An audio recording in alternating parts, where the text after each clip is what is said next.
Prabowo Subianto dan Titik Soeharto pertama kali bertemu ketika Titik menjadi murid Sumitro Djoyohadikusumo, dosen Fakultas Ekonomi Universitas Indonesia. Keduanya sama-sama jatuh hati dan memutuskan berpacaran. Menurut Sumitro, Titik bukanlah pacar pertama Prabowo. Sebelumnya, sang anak pernah berpacaran dengan seorang gadis Jogja, tapi putus karena kesibukan tugas militer. Sampai suatu hari, Prabowo meminta izin kepada Sumitro untuk mengenalkan seorang teman wanita. Prabowo cuma berkata bahwa pacarnya itu adalah salah satu murid ayahnya. Belakangan diketahui sang murid itu adalah Titik Soeharto. Sumitro pun berpesan khusus kepada putranya, "Kalau kali ini kamu tidak serius, payah deh kamu." Begitu kata Sumitro. Setelah itu, Prabowo bergerak cepat dan memperkenalkan putri Soeharto itu kepada neneknya. Pada kunjungan awal, nenek Prabowo belum tahu siapa sebenarnya Titik Soeharto. Dia hanya mengira Titik adalah anak Jogja yang kebetulan sedang kuliah di Jakarta. Sampai kemudian pada kunjungan kedua, kemenakan Sumitro justru mengenali Titik dan memberitahu kepada ibunda Sumitro bahwasanya teman Prabowo itu sebenarnya adalah putri Presiden Soeharto. Sang nenek pun terperanjat. Semenjak itu, sang nenek berubah sikap. Bukannya tidak setuju, tapi sang nenek sangat anti budaya feodal. Dia tahu benar bahwa Ibu Tien Soeharto berasal dari kota Solo, dari Keraton Mangkunegaran yang terkenal sangat feodal. Ini tentu sangat berbeda dengan budaya nenek Prabowo yang sangat egaliter. Namun baik Sumitro maupun ibunya sesungguhnya cukup tertarik dengan kepribadian Titik yang dinilai sangat rendah hati dan sopan. Sampai kemudian pada sebuah upacara di Istana Negara, Ibu Tien Soeharto mendekati Sumitro. Dia berbisik-bisik soal kedekatan Prabowo dan Titik. Ibu Tien ingin hubungan anaknya dengan Prabowo ditingkatkan ke level yang lebih serius. Sumitro saat itu masih bingung. Dia bertanya kepada Prabowo mengenai keseriusannya. Prabowo pun menjawab, "Ya, nanti saya lamar." Prabowo pun terkejut saat diberitahu bahwa ia tidak boleh melamar sendirian. Tapi ia harus datang dengan seluruh keluarga besar. Singkat cerita, keluarga Soeharto menerima lamaran keluarga Sumitro dengan baik dan penuh hormat. Ibu Tien kala itu terlihat sangat berbahagia. Prabowo dan Titik menikah pada 8 Mei 1983 di Taman Mini Indonesia Indah setelah 2 tahun berpacaran. Pernikahan digelar dengan adat Jawa dan sangat meriah. Saat menikah, Prabowo berumur 31 tahun, sementara Titik 23 tahun dan masih berstatus mahasiswi semester akhir.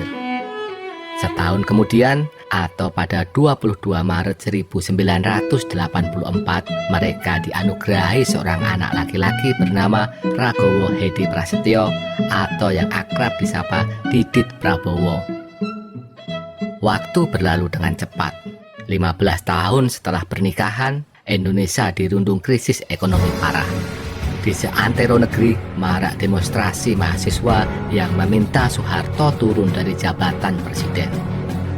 Prabowo yang kala itu menjabat sebagai Pangkostrat diminta untuk mengamankan negara, terutama mencegah aksi sejuta umat menduduki Monas pada 20 Mei 1998 yang digalang oleh Amin Rais. Dengan pendekatan persuasif, Prabowo berhasil membuat Amin Rais membatalkan rencana menduduki Monas. Masih di tanggal 20 Mei, usai bertemu B.J. Habibie, Prabowo datang ke Cendana.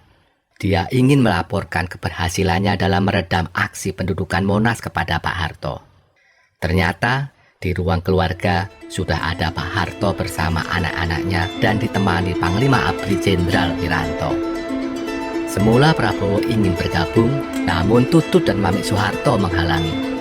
"Kamu kemana saja? Mengapa membiarkan mahasiswa menduduki gedung MPR DPR?" tanya Tutut dengan nada keras. Prabowo dengan sengit balik bertanya, Apakah saya harus menembaki mahasiswa itu agar tidak menduduki gedung MPR DPR? Keluarga Cendana tambah meradang. Mereka beranggapan Prabowo punya agenda tersembunyi. Prabowo dinilai telah berkonspirasi dengan B.J. Habibie, Amin Rais, dan para reformis lain untuk melengsarkan Soeharto. Mami Soeharto dengan amarah membuncah kemudian menunjuk hidung Prabowo dan berkata, "Kamu pengkhianat, jangan pernah menginjakkan kakimu di rumah saya lagi." Titik Soeharto yang ada di dalam ruangan hanya bisa menangis kencang melihat suami terkasihnya diamuk oleh keluarga besarnya.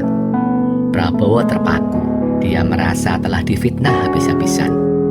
Di luar dia dianggap sebagai antek keluarga Cendana, sementara di dalam dia dianggap sebagai pengkhianat.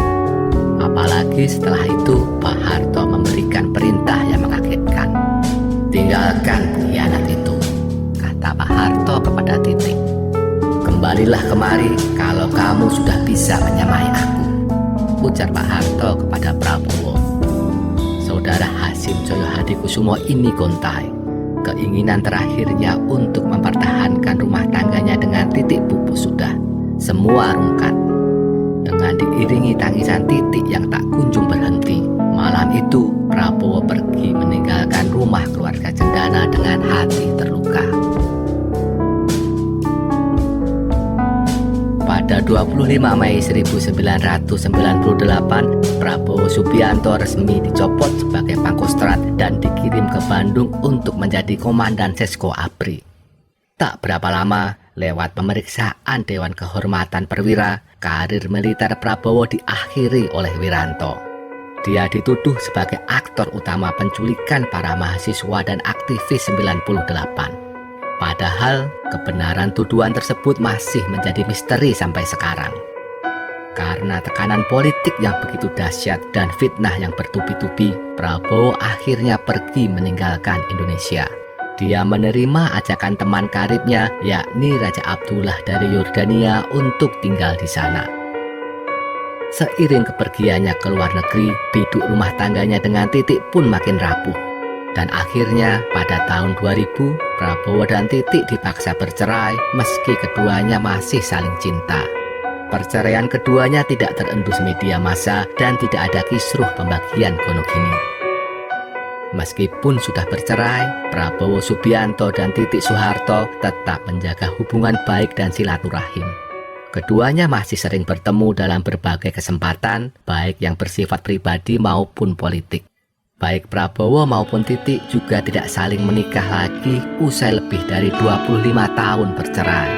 Keduanya masih menyimpan kenangan indah dari masa lalu. Mereka juga masih saling mendukung dan menghormati satu sama lain.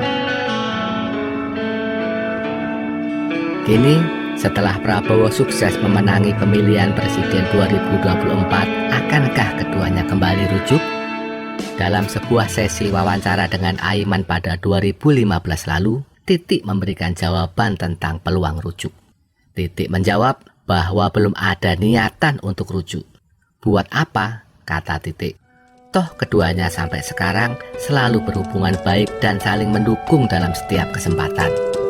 Keduanya juga bisa membesarkan Didit bersama-sama meski tidak berstatus suami istri." Tapi itu jawaban 10 tahun lalu ya sedulur. Bisa jadi tahun ini jawaban Titik akan berbeda. Ingat, bukankah kini Prabowo sudah menyamai Pak Harto? Sebuah syarat yang diminta Pak Harto kepada Prabowo jika ingin bersatu lagi dengan putrinya. Dengan memenangi pemilihan presiden 2024, Prabowo sudah selevel dengan Pak Harto, yakni di level pemimpin negara. Mari kita tunggu kabar baik dari keduanya.